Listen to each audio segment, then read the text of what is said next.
Well, I don't know that I've ever waited longer to come to the place of speaking. I trust that you've not run out of spiritual steam, and you can take something more than a little homily, something more like, I don't know what, a substantial foundational proclamation out of the book of Ephesians of a mystery of which Paul was the steward, and that is little understood by the church and needs to be brought profoundly to the church's attention and to its foundations. See, I've got a task before me. So Lord, grace, grace, grace, to communicate what's on your heart for this people this morning.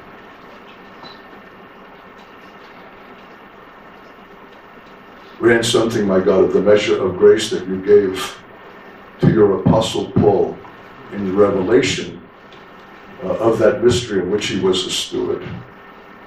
And impart it, my God, to me, that I can, so to speak, secondhand forward it to this people. We bless you, Lord, that it's a timeless and imperishable word, and may it find lodging here and affect, my God, all of the seeing and the perception of this people, and walk, their conduct, their service as your word rightly should.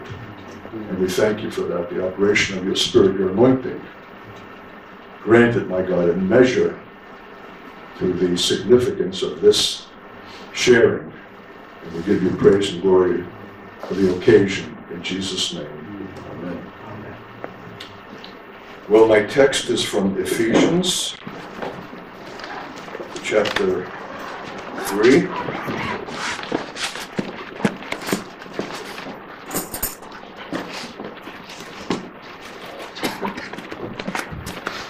Just read from the beginning of that chapter, and you'll see how difficult, or you'll be reminded of how difficult a book this is. This is the reason Paul is already speaking to something that has preceded the commencement of chapter 3. And that's why you need to be reminded that these chapter designations are a convenience, but they cut into the flow of Paul's apostolic mind. It's not just to cut in and separate. You almost have to begin from the first word of chapter 1 and not end until you've come to the conclusion of the entire book. That's how organic, joined, related is the flow of Paul's seeing. But just to be abrupt and to enter, this is the reason that I, Paul, am a prisoner for Christ Jesus for the sake of you Gentiles. For surely you have already heard of the commission of God's grace that was given me for you, and how the mystery was made known to me by revelation, as I wrote above in a few words, a reading of which will enable you to perceive my understanding of the mystery of Christ. This is one of Paul's favorite words, this mystery. And it's a word that is rarely or ever sounded or even considered by the contemporary church. But it needs to be restored. There's something about the depths of God that can only be understood and sought and found as mystery. The only way that we know the word mystery as modernists is a detective story, but a mystery is some sublime and foundational perception of God that is ordinarily concealed and hidden until a moment in God comes when it is to be revealed. There's no way to appropriate a mystery by intellectual endeavor. Scholarship will never obtain it. It can only come by process of revelation. And it's given to those who have an office who will steward the mysteries of God and make them known to men. Do you love apostles? Do you love the word apostolic? I said, and I say many times, and some of you have heard me over the years, if you don't salivate when you hear the word apostolic, you've not yet been touched by the genius of that word. And if you've not been touched by the genius of that word, how shall it have come not only into your vocabulary, but into your experience? How do you perceive yourself if you don't perceive yourself as apostolic?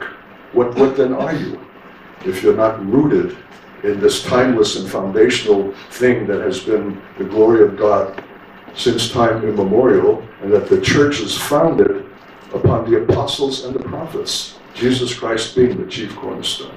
Where's that from? Ephesians. I think even in this chapter. So I want to encourage the church, yourselves, to an unabashed seeking of the foundational content of the faith, lest we become flim-flam, some ephemeral, passing, charismatic kind of a phenomenon that we enjoy, but leaves little impact in time and let alone eternity. Of course, as you're going to see, the word eternity and eternal is a set piece in Paul's apostolic mindset. And that brings a whole dimension of perception of the faith when that one word is inserted into our consciousness. I would say that by and large today, that word is entirely omitted from the consideration of modern saints. It sounds almost antique. It's archaic to talk about something eternal. Well, it has a distant aura, and maybe we'll consider it after we die. Well, it's too late then. It's now that eternity needs to be considered, and to be considered deeply and taken into our inmost being and consideration, or, ironically, we will be profoundly irrelevant in time. Isn't that a paradox? We will be irrelevant in point of time unless we have taken eternity into our deepest consideration. So it saves us from being just the product of time and of culture, because to touch eternity is to touch the God who is eternal, from eternity to eternity, ever was, ever is, ever will be. And it brings such dimensions and depth into every consideration. So I encourage you in that. And just to say that the Paul who was so occupied with the things eternal was not for that reason made irrelevant. He wasn't on some lofty plane thinking only of transcendent things that made him useless on the earth. There's no man more practical, more dealing with the nuts and bolts of the church and its daily operation than Paul himself. And yet he's the one who speaks of his citizenship as being in heaven. He's the one who sees the things that are invisible and eternal. And they're so real for him that they eclipse the things that are seen, even the things that are felt, so that even his sufferings he considers both momentary and light in view of the eternal weight of glory. He has brought the dimension of eternity into such depths in his apostolic consciousness that it even affects the question of pain. Because to be occupied with the subject of eternity is to invite pain. It's to mark you as someone whom the powers of the air must consider and take note. You become instantly dangerous the moment that eternity comes into your consciousness, because it affects all your seeing and all your subsequent conduct. Something qualitative has shifted that makes you return from a yawn of indifference on the part of the powers of darkness into an object of fear and trembling. And it's going to invite repercussion, retaliation even, and a kind of oppression and suffering that would not have been your experience if you had not opened yourself to that category. There is such a thing as apostolic seeing, but there's such a thing also as apostolic suffering. But the remarkable thing is that the seeing obviates the suffering. When Paul says that his afflictions are momentary and light, he's not playing on words. He's graphically stating what is his subjective experience. Pain does not affect him as it does others. He's not living in fear of it or of death. It's momentary. How is that? Because he sees it in the context of that which is eternal. Paul's seeing is intended for our seeing. That's why the apostle is the foundation of the church. God is not just setting before us a curio, Paul, kind of a strange misfit, but he's setting before us the formidable thing in itself as it was expressed and experienced by that man as being the foundation for our own being, and that the whole church should grow up into the reality in which Paul conducted himself. You know what it said of those men? These are they that turned the world upside down. So in former generations, in verse 5, this mystery was not made known to mankind as it has now been revealed to his holy apostles and prophets by the Spirit. And that is that the Gentiles have become fellow heirs, members of the same body, and sharers in the promise of Messiah Jesus through the gospel. Well, this is not even my subject. I'm just trying yet to come to it. But how do you dare read this and pass it without some kind of acknowledgement of what is being spoken here? Because this very thing in passing, I think, is almost totally absent from the consciousness of the church. You know what the mystery is? That you guys, you Gentiles, who were once removed from God and without hope in the world, have, by the grace of God, been brought by the blood of Messiah into the covenant promise and hopes of Israel, into an already existing body of believing Jews who have held fast their faith in anticipation of Messiah and have now realized him in his coming. And you now can be sharers with them in the promise of Messiah Jesus through the good news, the gospel, that this is available to you by the grace of God.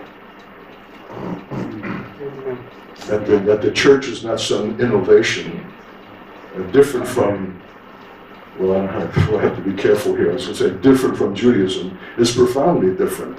If you think of Judaism as some rabbinical phenomenon, as it now is, but in terms of the Hebraic biblical anticipation and faith from Abraham, this is the continuum. Amen. And the only thing, you guys have been invited in. That's the mystery that has been concealed and now revealed. Even Peter required a trance to recognize it. Remember? He was so, for everything that he was yet Orthodox. This was the Jewish faith. It was not for the Goyim. Those were the ones into whose houses Jews were not even allowed to come, let alone to eat or break bread or have fellowship.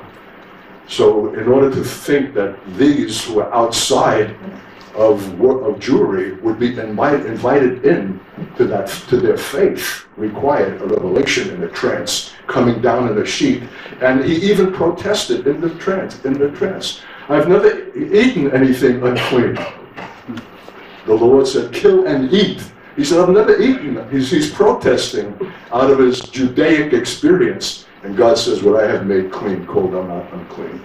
And at that moment, there was someone banging on the door downstairs, sent from Cornelius' house, where he would not have responded nor gone to proclaim the message to Gentiles had he not first received the revelation in a trance. I'm rehearsing all that to show you how radical an innovation it is that Gentiles should be admitted into the Jewish faith. Now the question is for Jews to be admitted into their own faith, who themselves now are without God, without hope in the world. They're too much in the world. And now God is saying to you, who have received this grace and this benefit, to move them to jealousy by the evidence that you have come into the reality which they have forfeited. Got the picture? Are you getting the picture? Yes. So, of this gospel, verse 7, I have become a servant according to the gift of God's grace that was given me by the working of his power, although I am the very least of all the saints. This grace was given to me to bring to the Gentiles the news of the boundless riches of Christ, and to make everyone see what is the plan of the mystery hidden for the ages. I'm going to stop there because what follows this is the punchline. But just not to do disservice to God or to you, because there's something about Ephesians that is so compact, it is so infiltrated with truth, it is so dense in its content that we're not trained by the world and even in the church to read this rightly. We gloss over it. It sounds too phantasmal. It's too florid. It's too, it's like Paul's special rhetoric, as if it's not to be taken seriously. It's just, man, that's his mode of communication, and therefore we miss it. This book is sublime, and it takes such an intensity of concentration and attention to plumb it. So I feel guilty myself of just reading it that casually, where he says, although I am the very least of all the saints, this grace is given. But dear man, it's because you're the very least of all saints that this grace is given. Not only are you the very least, but you've got to know that in your deepest consciousness. Therefore, God can afford to give you the grace of the revelation of the mystery that will not be afforded to other men. If you think you're something, you're disqualified. Only when you know that you're the least of all saints are you qualified to receive the revelation of the mystery that was hidden from the ages and is now being revealed. You say, Paul is this must be some rhetorical flourish. Paul certainly knows that he's the chief of the apostles, and he says in some kind of self-effacing way, I'm the least of all saints. What is he, a salesman that needs to affect a false modesty? Have you wrestled with this? I don't think so. This is critical, saints, because if this is true of Paul, what must our qualification be to receive the revelation of the mystery of which he was steward? Does that require a humility on our part, where we see ourselves as the least of all saints? When just at the time when we're celebrating our growing maturity and spiritual success and the enjoyment of our fellowship, we should think ourselves the least of all saints? Come on. How do you explain this, Katz? Here's how I explain it.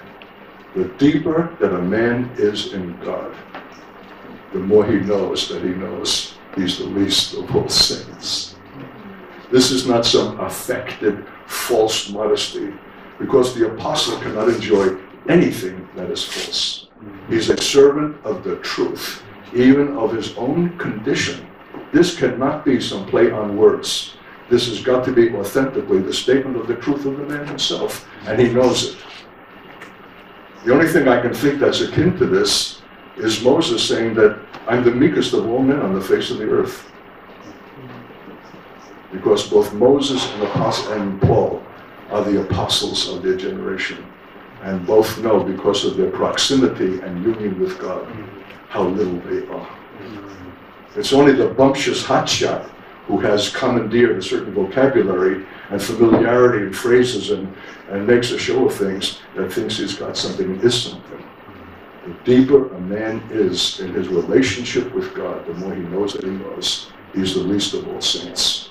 And that inward and authentic knowledge, which is not a false modesty, I can't say this enough, opens to him a revelation of the mysteries of God that would not otherwise be afforded him. Somehow we've got to come to this if we're going to enjoy the benefit of these mysteries and ourselves make them known. Are you on your way to becoming the least of all saints?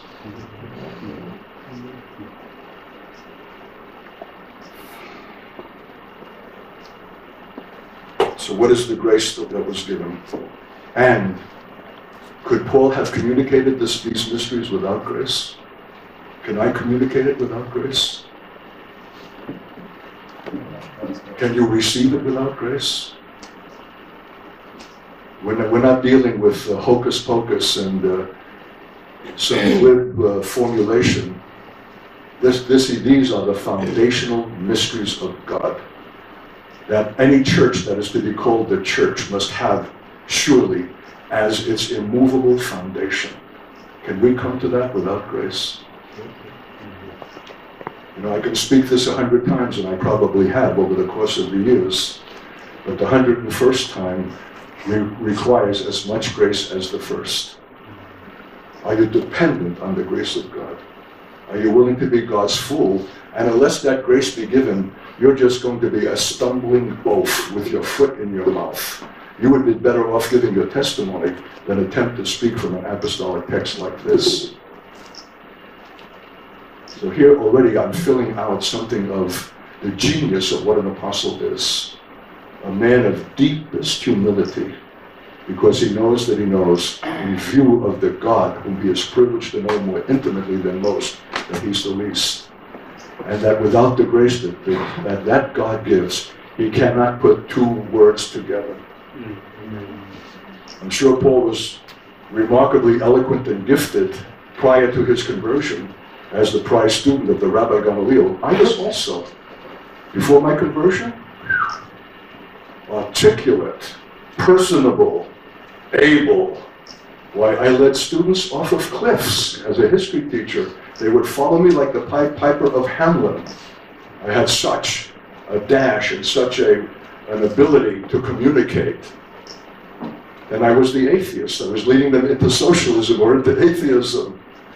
But when I became a believer and stood before students again, it was remarkable how defunct I was in those very giftings that were elementary when I was outside of God. I was stuttering, choking, spluttering, unable to put two words together. Well, you say, what was the big deal? It's just a history class. Oh yeah? Any kind of apostolic mindset knows that a history class is the issue of eternity. More so than those kids sitting in their youth section in their Sunday churches. Now, what is before us is not just the communication of history, but the issue of life and death and eternal things. And now you're stubborn, and now you're incapable, until God gives grace.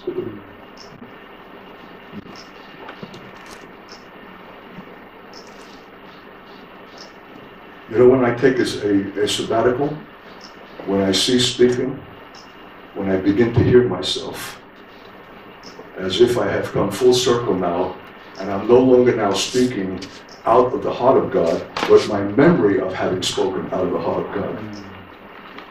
When I begin hearing myself as a memory and reciting things that were spoken once authentically and now spoken by remembrance, it's time to quit, time to stop, and go back to the source and find a place of refreshing and renewing in God before you open your mouth again. Or else you'll just be speaking palaver that will aid no one. And so what is Paul's call? To make everyone see what is the plan of the mystery hidden for ages in God, who created all things in order that. And stop right there. We dare not run on and read the next word for fear of missing the whole thing that Paul is about to state.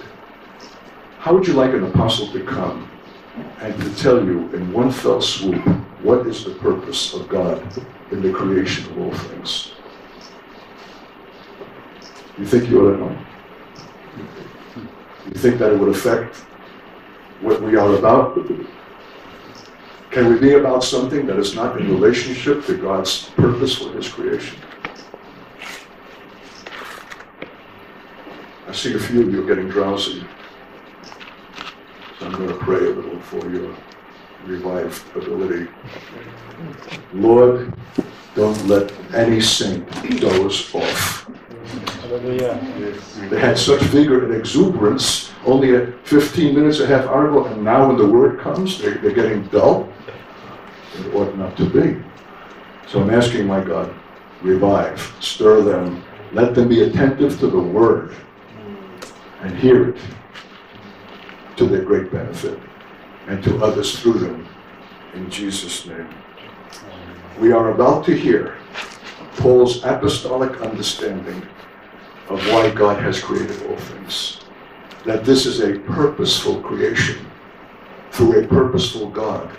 And it's incumbent upon us to understand what that purpose is. And when you find out, it'll knock you out of your seat. It's the last thing that you would have thought or expected, and it will radically affect every consideration thereafter. Now, isn't that a lavish statement to make for what we are about to hear? Are you leaning forward in the Spirit? What is the purpose of God's creation for all things? In order that through the church, wow, I'm already staggered, that creation has to do with the church exclusively and totally. The whole of the cosmic order, the galaxies, the planets, the earth, their movement, their seasons, the ability to sustain life is for the church? Yes. In order that through the church something might take place. God did not think it too lavish and extravagant to create the cosmos. What do you think of that? What kind of church is that? And what kind of function is he expecting from that church that he did not think it too extravagant to establish creation for it? Once we know this, we'll forever be saved from spiritual inferiority. Or think of the church as a Sunday addendum, or a Christian culture, or a purveyor of services, or any of the kinds of things by which the church has come to be known in the world and is. Because it has lost its apostolic distinctive and character, because it has never known nor considered what God's purpose for it is in creation. That'll doom you to mere religiosity, to purveying services, to gratifying men. And they'll love it, and they'll pay for it. And society will give you every kind of consideration. You'll be harmless and without consequence in the world if you have not understood what your purpose is in God, for which he did not hesitate to create all things in order that through the church. Through the church what, Lord? That men would be blessed, that your gospel would go forth, that salvation be made known, that many benefits be accrued to men. Not a whisper of that at all in what is going to follow. Got your safety belt on? This is going to destroy all your categories. There's not a word that follows that has a thing to do with benefit to men. There's not a word that follows that has anything to do with God's salvation being made known, or any of the kinds of things that we think are our ultimate purpose in God. I'm not disowning or minimizing those things. I'm drawing your attention to the singular thing that Paul specifies. Because we don't understand that and embrace that, the gospel that we do proclaim and the services that we do perform will be perfunctory, limited, and lack the apostolic grandeur and depth and weight that would really make them a penetration in the world. God says nothing about the benefits that accrue to men. You need to know that, because ours is a generation whose whole civilization is predicated on benefits to men. Man-pleasing and the gratification of men is what this whole world is about. What's in it for you? What's the benefit for you? Is a mentality we have even brought into the church that is not even suspect, because it's the unspoken premise by which the world lives its whole life. We are number one. What's in it for me? What's the benefit? What's the pleasure? What do I obtain? Then I'm willing perhaps to extend myself.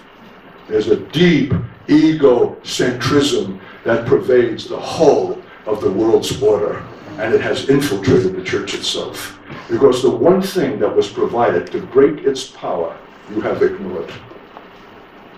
And that is the purpose of God through the church.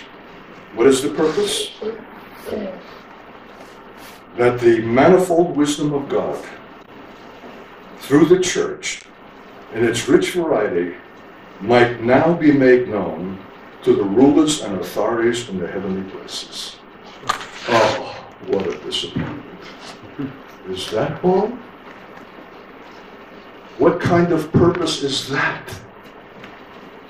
To display, to make something known, not even on the earth, but above the earth, to an invisible spectral realm of principalities and powers, some kind of angelic entity that broods over the earth, that is important enough for God to have created an earth, that a church might have its existence on it, to demonstrate to those powers his wisdom. this Paul, I don't know.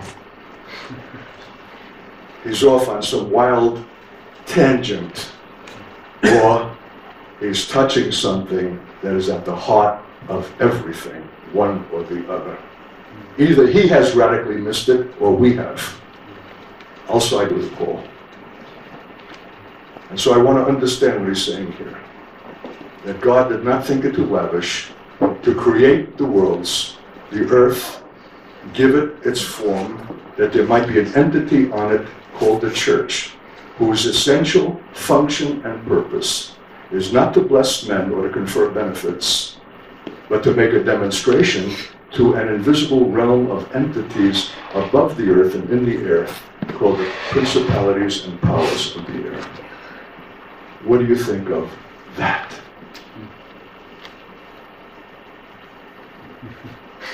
Not only has it nothing to do with men per se, but it has nothing to do with you in terms of any advantage that will accrue to you by making that demonstration known.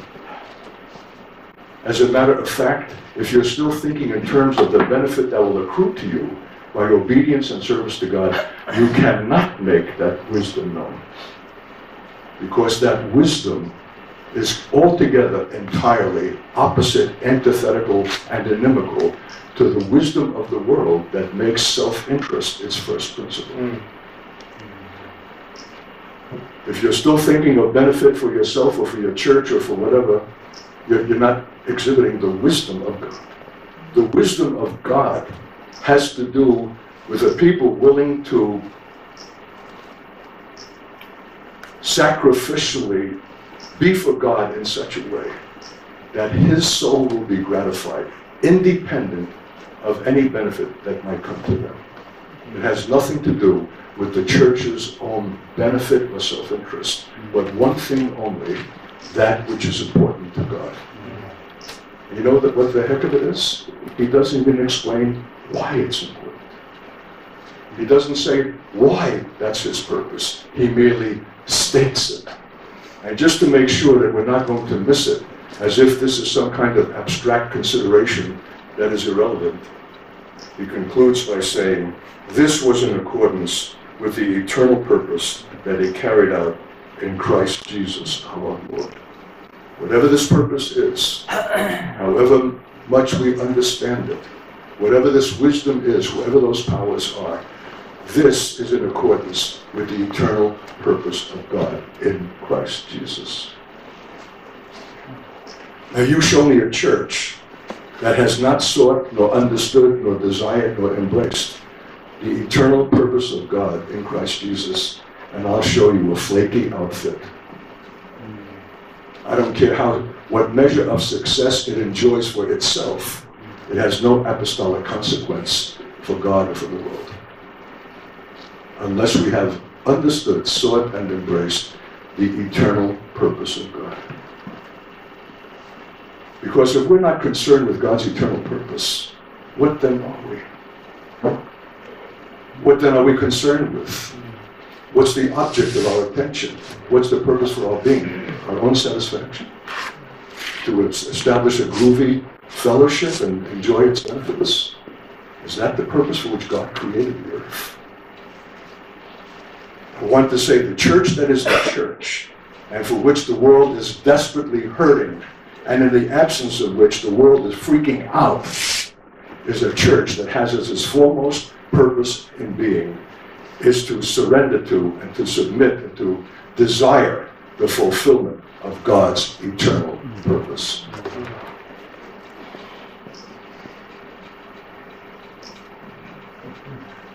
So if we're going to be occupied with God's eternal purpose, we've got to be occupied with eternal. Just our movement toward understanding that purpose compels us to come onto the ground of that which is eternal. God, he could not have used a word of greater weight and moment than eternal.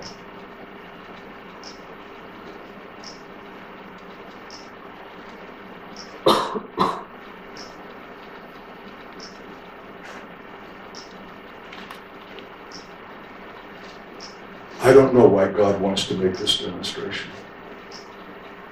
I know that he's already made a demonstration himself against the principalities and powers of the air. Remember that? In which he revealed them as defeated, and he took their, how does he say, in Colossians, he disarmed the principalities of the air and made them an open spectacle. It was Jesus' coming that even revealed the presence and the reality of the principalities and powers of the air. They were always there. They were always present. They were always afflicting and jerking and manipulating nations and the world and races of men. They were the unseen gods of this world. They are still that now. You can't understand Rwanda and Bosnia and any of the other horrendous things, or the Nazis of World War II and the systematic annihilation of Jews, independent of the principality and powers of the air. You know who they are, what they are about? Do you understand the cosmic setting of the faith into which we have been called? Do you understand that there's a conflict since time immemorial between these powers and God over who, in fact, is going to rule over this very creation? Remember Psalm 2? How the kings rage and the rulers take thought against God and against His anointed? Why does God say the kings and the rulers are, it's not kings, there's another word in Psalm 2.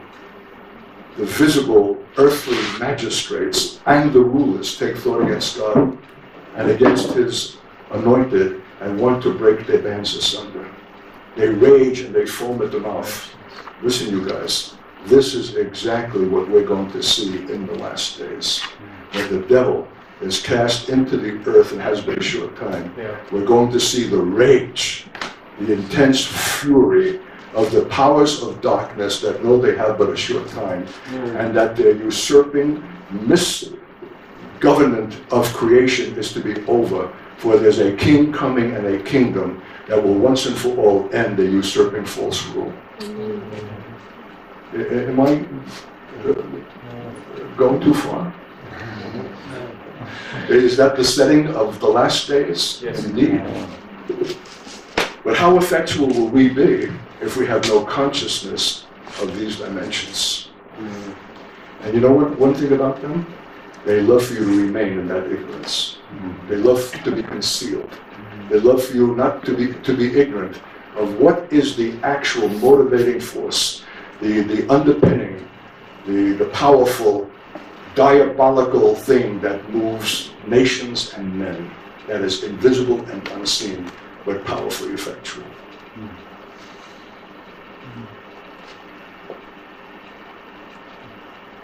Someone said that church which is ignorant of the existence of the principalities and powers dooms itself to irrelevance. It merely bats at the air unless we understand that over Cyprus, Israel profoundly, South Africa, my God, wherever there's been a history of violence, wherever there's been contention, strife, racial enmity, blood flowing, the powers of the air have had their hooks in and have left a residue behind and have principalities yet prevailing because of that history. Look at Nazi Germany, the land of Goethe, Schiller, Fichte, Hegel, Nietzsche, Schopenhauer, Wagner. My God, the end of German brilliance and genius is limitless. And yet, within a decade, a regime came with the skull and crossbones on their Gestapo hats and completely took over the reins of government and made it the apparatus for the annihilation of world Jewry. What did you think that's a statement of German brilliance or demonic influence? No longer content merely to brood above Germany and to exert its influence, but to take over the whole apparatus of state and society and make it an instrument of death. Wake up, you guys, because someone has rightly said, though the military power of Germany was defeated through World War II, those powers of the air that had provoked Nazism remain and seek their next opportunity. We need to brace ourselves for ultimate conflict. And it's in that ultimate conflict that we will have opportunity for the ultimate demonstration for which God waits. How are these powers to be defeated? By the demonstration of a wisdom entirely contrary to their own. What is their wisdom? Power, force, threat, intimidation, brutality, violence. That's what came upon Jesus at the cross. The powers of the air had their hapless victim, and did they ever enjoy it? Oh, I could just see them salivating over what they now had to manifest their wisdom on this victim. Did they ever do a job? Have you seen the famous painting in Colmar, France, the Eisenheim altar, by the 16th century artist Grunewald, called The Crucified Christ? I'm converted because of that painting. I was an atheist though I stood before that painting. I had seen Jesus on black velvet pillows with sequins as a Jewish atheist that left me with a yawn. But when I stood before this colossal masterpiece of a man with gaping wounds and impregnated in his flesh with the prickly things that were on the end of that cat and nine tails with which he was lashed, and his white lips in death and his jaw agape and his head down on his chest, a crunched, brutalized piece of humanity, gnarled and nail-pierced. Oh my God. That's a Holy Ghost masterpiece of the truth of what came upon Jesus in the Holocaust which he bore for all men for sin. Make light of that, and take the garland that cross with roses, as Goethe said, and you destroy the faith, and you leave the church without its message or the understanding of it, even its own salvation. You need to see that masterpiece. The Holy Ghost. It's a horror. You want to avert your face, you can't look at it. But you need to see the powers of the air in their fury ventilating their intrinsic wisdom. And it's the wisdom by which the world lives. Force, violence, intimidation, threat. What do you think happens to Christian prisoners in Romanian dungeons and other places in China where believers are in the hands of their captors? Their torture is not just men delighting in the lust of violence. There's a demonic quotient. They want these men to say uncle. They wanted to forfeit the faith. They wanted to deny the Lord who sent them. The brutality and the things they inflict is demonic in its ingenuity and ferocity. It's the same thing that came upon Jesus at the cross. There's a fierce conflict, saints, brewing. And there's only one agency in the earth that God has established that can both recognize the dimensions of this conflict and affect it. And that agency is called the church. But a church of what kind is the question. A church that shares Paul's apostolic view and knows that creation will no longer suffer torment, and real deliverance will finally come when these powers are brought to their final and ultimate defeat. Jesus inflicted their first profound defeat, and where did he inflict it? Where did he make of them an open spoil and disarm them?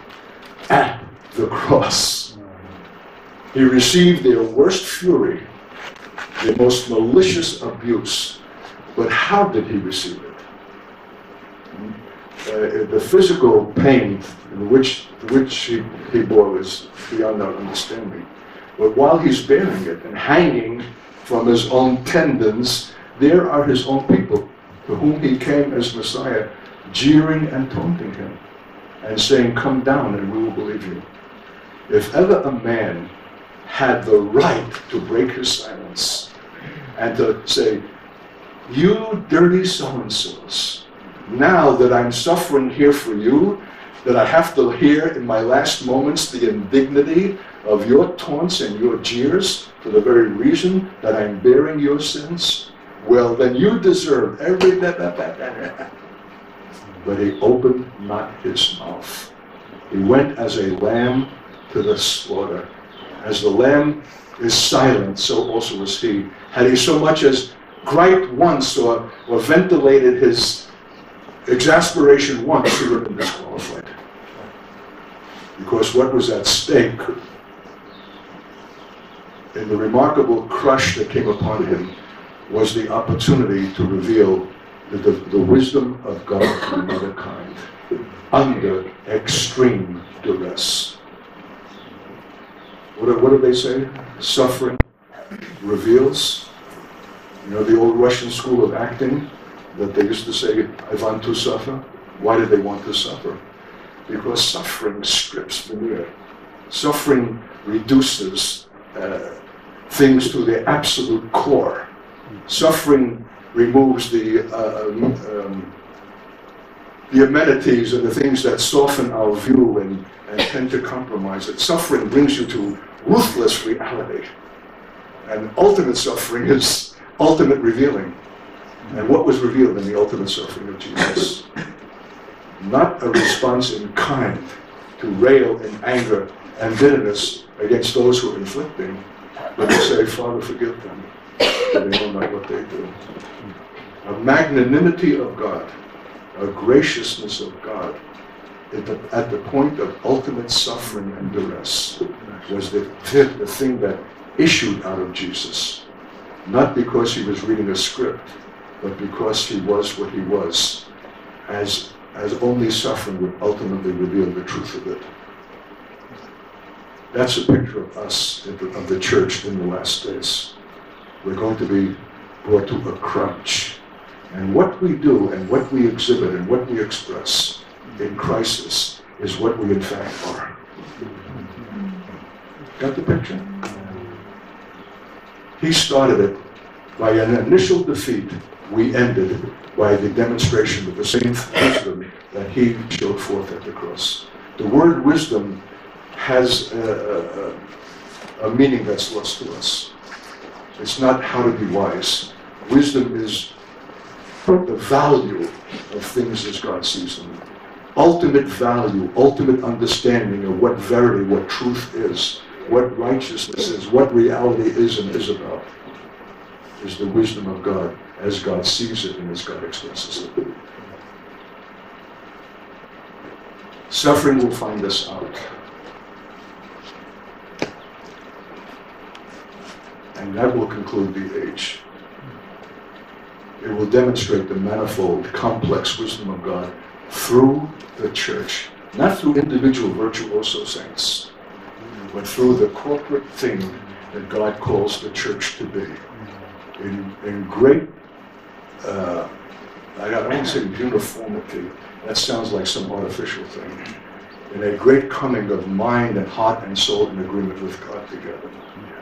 It's the corporate church, the church in its fullness, revealing the character of God in extremity. Because we're one thing when we're well fed and we're comfortable and our circumstances are pleasant. But what are we when we're under duress and stress and severe opposition is what we in fact are.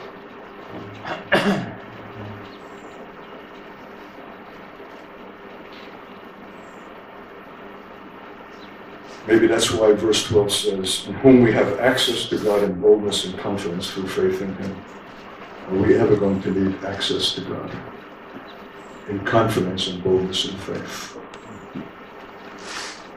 Are we ever going to need union with God? Because what has got to be revealed is God, and not mere human religious determination. Remember what the powers of the air said? Jesus we know, and Paul we know, but who are you? There's one thing about the powers of the air, malicious as they are, is that they have an uncanny ability to discern that which is authentic. Jesus they know, and Paul they know. But so-and-so fellowship at so-and-so location, with the greatest choruses and worship services and attendance, may not necessarily impress them. They see through, and they want The only thing that they're obliged to recognize is the same thing that they saw in Jesus and in Paul, namely apostolic authenticity. And that is not a cheap acquisition.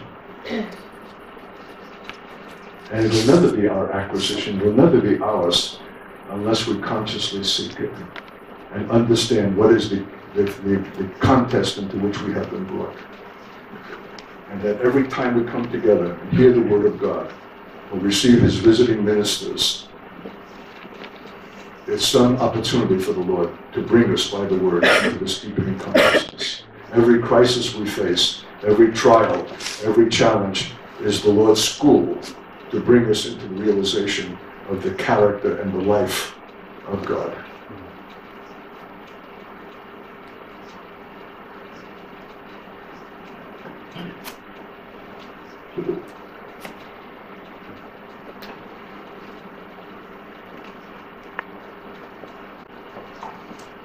You know how I got acquainted with this subject?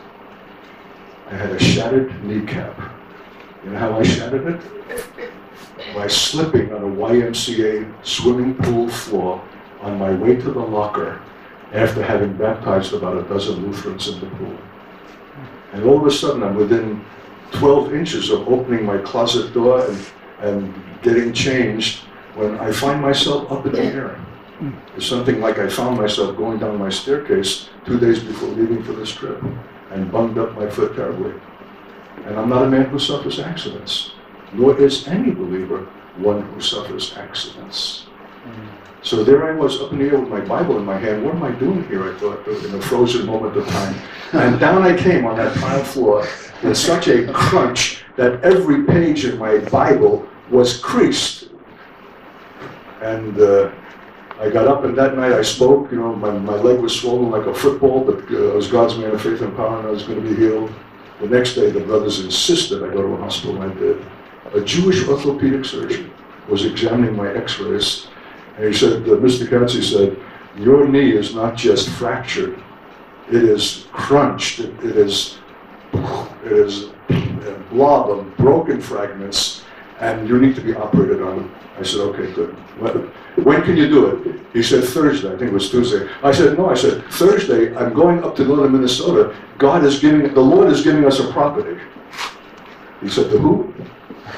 The Lord. And it began a whole penetration of this Jewish consciousness by having a Jewish man on his examining table who has university degrees and in his sound mind is talking about a Lord who gives properties. And as he had his hand on my knee, he said, something's happening. He said, I feel that these pieces are coming together. If I can put your knee in a cast, he said, you'll not need an operation. I said, oh, praise God, do it.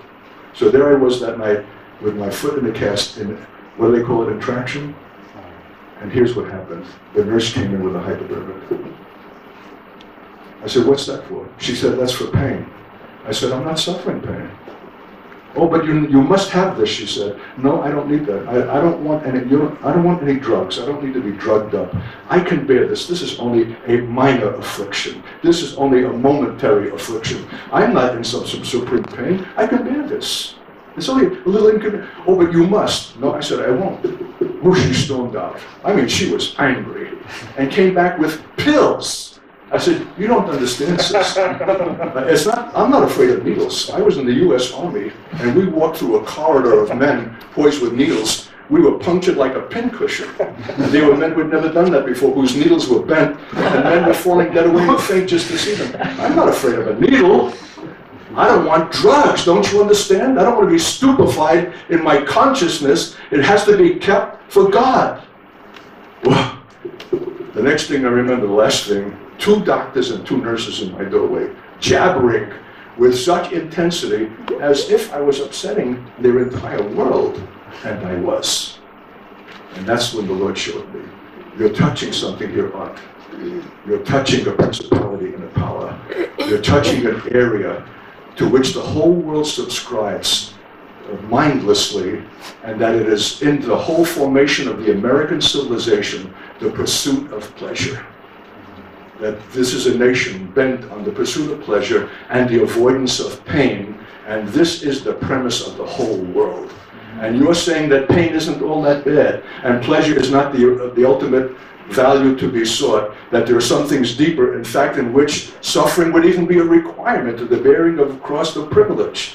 You're striking at the whole premise of the wisdom by which the world lives its life. Can you understand that sense? What I touched in the medical situation has its correspondence in the academic world, in the legal world. In every aspect of institution of society is where the principalities and powers are most manifest. And there's no institution in which they're more powerful than that which is religious. Mamma mia. That's where they really have their province. In denominational conflict and all of the infighting and ambition in the religious world, that's where they are most inserted and influential. Somewhere somebody needs to blow the whistle. Somebody needs to call a halt. Somebody needs to alert the victims that they don't have to be jerked and manipulated by these powers of the air that play upon men's fear, their lust, their ambition, their need for security, their desire for pleasure. Because these powers of the air disguise and keep men away from the issue of eternity. Their greatest lie is that this life is what it's all about. You know better than that, don't you? This life, from our perspective, apostolically speaking, is only a preparation for that which is eternal and abiding. The people of the Middle Ages that we talk about being in the Dark Ages, who saw their life as a veil of tears and a time of preparation for that which is eternal, were closer to the truth of the reality of what existence is about than we today. Eternity for us, at best, is an abstraction. The world is too much with us. Our present is too much with us. Our culture is too much with us. Our own immediate concern is too much with us. And the only thing that will save us from this preoccupation that is inveterate and inevitable is to take into ourselves the thought of that which is eternal. The powers of the air want to rob mankind of any consideration of that which lies beyond this life. You know why I'm so heated up about that? Because I'm describing the condition of my Jewish people. They are absolutely without eternal consideration. They think this life is everything. You know how I know? That's why they amass their fortunes. That's why they're successful in their careers. And for them, eternity means leaving behind your fortune for your children, or your name, or your reputation, or your books, or your compositions. Because there's nothing beyond this life. They think that when this life ends, it's over. It's the greatest lie ever perpetrated upon mankind. And one of the most brilliant peoples on the earth have subscribed to it. Because if there's ever people manipulated and jerked by the powers of the air, it's this people. That's why God says to you, this gospel is the power of God unto salvation, to the Jew first, and also to the Greek. But Lord, let me try it out first in the country. Let me try it out first in Zimbabwe or some other place like that, where the people know they need something. Don't send me to Johannesburg, where these Jews are established in their prosperity, their prestige, and have their academic honors, and tell them they need the gospel. Because that will be fierce, that will be confrontational, and right you are. It's more than just challenging a people about their religious preference.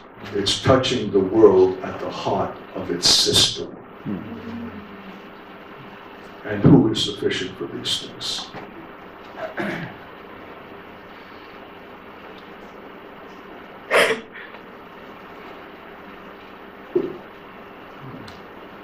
So I want to pray for the church which is at where we are, and its branches and its expressions in Cape Town and Cyprus and other places where the Lord is likely to bring it, that it will be consciously an apostolic body, an apostolic entity. It will be apostolically minded. It will be eternally minded. It will understand the cosmic struggle of the invisible realm that can only be dealt with in the realm of weapons of warfare that are not carnal but spiritual. It will know that the powers can see through us and know whether we are to be feared or not.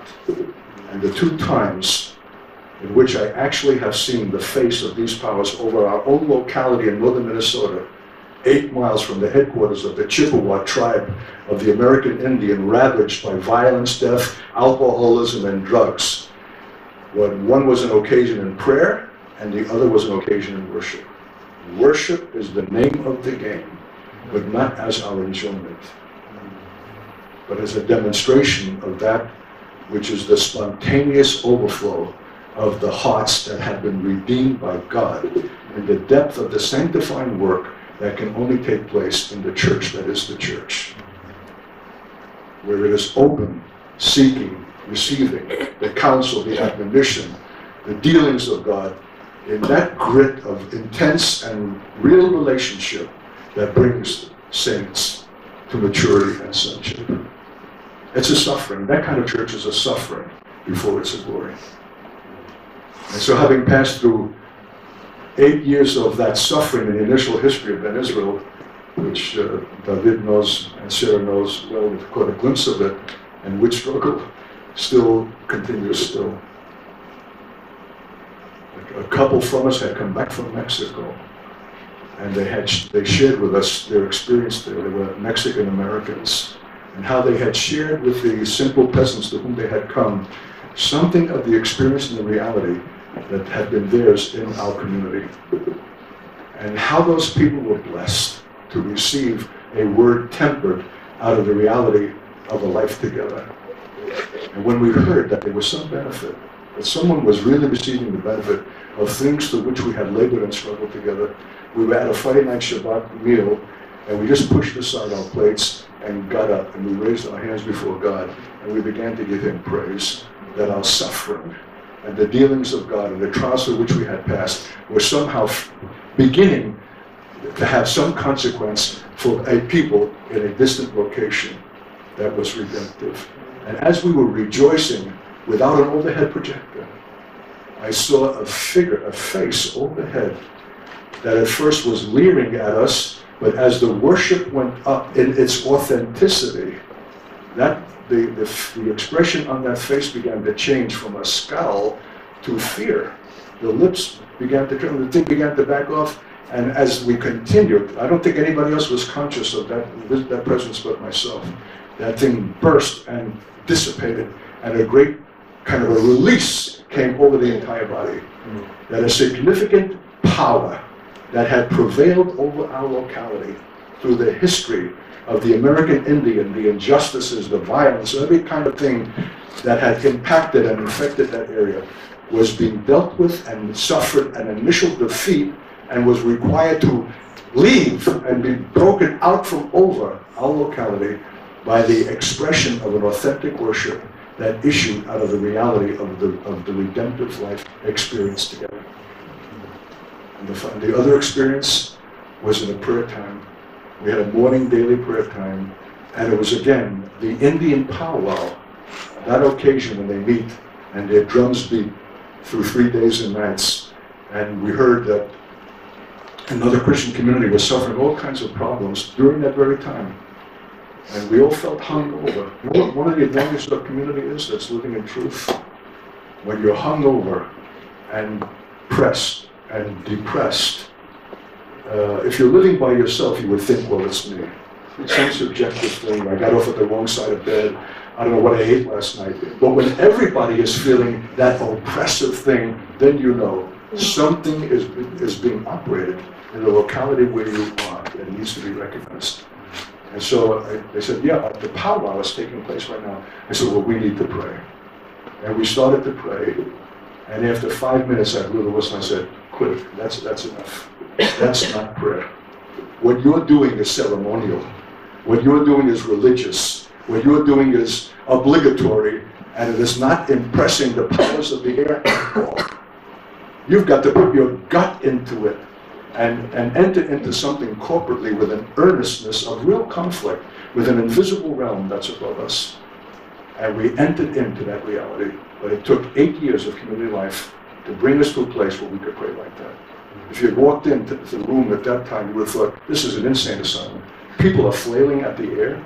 People are stretched out on their faces. People are groaning. People are weeping. They're in every posture of prayer without an iota of self-consciousness. Their gut is in it because they have passed through so much together. There's no room for self-consciousness. We were engaged in a corporate battle with spiritual weapons. And then I saw that face. And it was at first with contempt looking on us. Oh, Ben Israel, ha, ha, ha. What a joke. They're full of problems. They're weak, they're contradictory, they're defective. But as the authenticity of our corporate prayer went up, I watched that face change from a contemptuous sneer to a trembling fear. And I watched that thing back off. And as we pressed in with the intensity of that prayer, that thing broke and ran, and we were pursuing it in the realm of spirit until finally something like a fist smashed through, and I got like the splatter. I could see the fragments going everywhere. And then we stopped praying. Nobody said stop.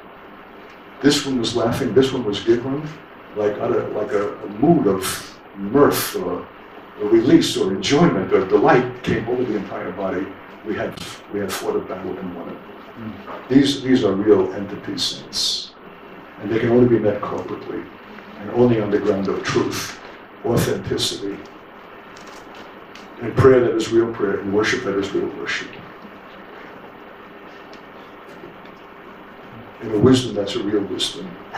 It's the manifold wisdom of God, the multifaceted richness of God's own value, His own understanding about suffering, His own ability to be magnanimous in experiencing it, and even toward those who are inflicting it. It may well be that my own Jewish kinsmen will again be persecuting the church in the last days, that the church ages will end as it began, in an enormous controversy about the issue of the gospel. It's already heating up. Already a debate between the Southern Baptist Conference and rabbis, because the Southern Baptists had the audacity to make an open platform that Jews need to be witness to. And in the high holy day season, wow, the Jewish community was outraged. How dare you? What are you treating us as if we're pagans? We have a religion. What's the issue here? There's an issue. And there's nothing that will reveal the reality and the depth of the gospel than the confrontation of the Jewish community. We've not seen it because we've not pursued it. We've not been obedient to the priority of God, to the Jew first, and then also to Cyprus, so to speak. Why? Because we have intuitively recognized these people are too tough. Let's circumvent them. And they're too nice. They're civil, they're educated, they have values, they treat their wives decently, their children are admirable. How can they need this gospel? It must only be for alcoholics and drug addicts. We've not seen with the eye of God the truth of their condition and of their need. And that the Lord who has given us a priority has been ignored in His authority. He said to the Jew first, we've not even made them last. So you know what the powers of the air, how they view us when they see that? They're not at all concerned. They only will be concerned with a church that takes the Word of God seriously, that takes His priorities to heart and seeks to do it. That is a body to be feared. That is a body that not only sees apostolically, but moves in apostolic authority. And in dealing with the Jew, are breaking into the conflict of the wisdoms of two worlds. Well, unless there's a grace given, this whole thing was a waste. So I'm going to pray for the grace to hear, to understand, to receive. Lord, you know every soul in this room. You know their hearts, their minds, their history, their condition. You know how they even hear a word, and particularly a presentation of this kind. You know the prism through which the word is filtered. You know their mindset, their thought life. You know that their hearing is subjective, that they have already certain categories that they consider valid and important, and other things that have lesser significance and need not be heeded. I'm asking grace, Lord. I didn't invent this topic, and it was not my choice this morning. it was yours. All I sought, by the grace that would be given, is to express it. And I ask, therefore, Lord, that you'll not allow any of it to fall to the ground.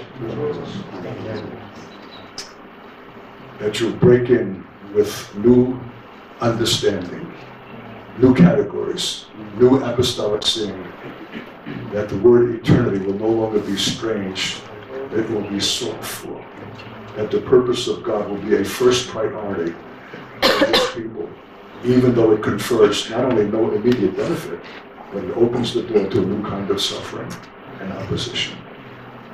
I bless this people, Lord. I couldn't ask more for them, that they should be apostolic, not in the mere employment of the word, but in truth. Establish those foundations, my God, and let it permeate the entire body, that it will be effectual in every place where you have planted it.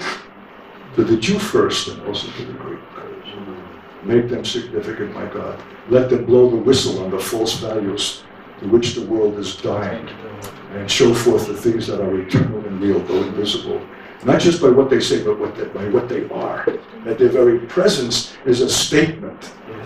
Because they have defeated the powers in their own life. They have identified the insidious and subtle inroads of those powers and have opposed them and broken their influence. They're a free people. They're not motivated by fear or need. They move by another beat. I bless them, Lord. Precious God, let this word sink into their foundations. And whatever their minds have not been able to pick up and has gone into the Spirit, bring it to the level of understanding.